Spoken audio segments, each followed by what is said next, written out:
சிலுவை நிழலில் சில நிமிடங்கள் இந்த நாட்கள் ஒரு வார்த்தை நான் பார்க்க போகிறோம். சங்கீதம் 32 8ஆம் வசனம்.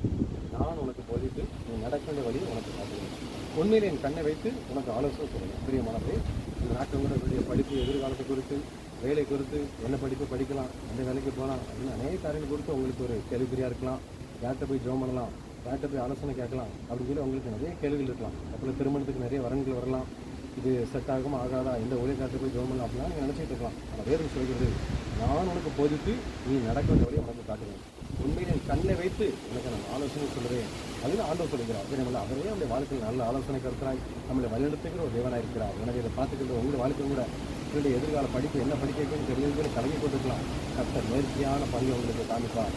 திருமணத்திலும் கூட எந்த அலைன்ஸ் பார்க்குவோம் அதை பார்க்கலாமா நம்ம நினைச்சிட்டு இருக்கலாம். கர்த்தர் நினைப்பதை விட நல்ல ஒரு வளர்ச்சி கொண்டு வரப்போகிறார். வேலை குறித்து நீங்கள் கலங்கி கொண்டிருக்கலாம். 8 நாட்களாக நான் கலங்கி கொண்டிருக்கிறேன், நல்ல வேலைக்கான வழிவாசல் திறக்கப்பட்டு நீங்கள் நினைக்கலாம். ஆனால் அவரே உங்களுக்கு நடக்கும் வேலையை காட்டுவார். உங்கள் மீது உங்களுக்கு கண்ணை வைத்து அவர் உங்களுக்கு ஆலோசனை சொல்லக்கூடிய ஒரு நல்ல ஆலோசனை கர்த்தராக இருக்கிறார். நீங்கள் எதை குறித்து கலங்க வேண்டாம், அவரையே நோக்கி பாருங்கள். அவரே உங்களை நேர்த்தியாக அற்புதமாக எல்லாச்சும் ஆச்சரியமாக அவங்க நடத்த போகிறார். பயப்படாதே என்று கர்த்தர் சொல்கிறார். பிரியமங்களே, ஒவ்வொரு வாழ்க்கையிலும் அவரையே நடக்கிற வழி எல்லாத்தையும் உங்களுக்கு காமிக்க போகிறார். கிடைக்கக்கூடாத பெரிய காரியங்களை அவர் செய்ய போகிறார். அல்லேலூயா, ஆமென்.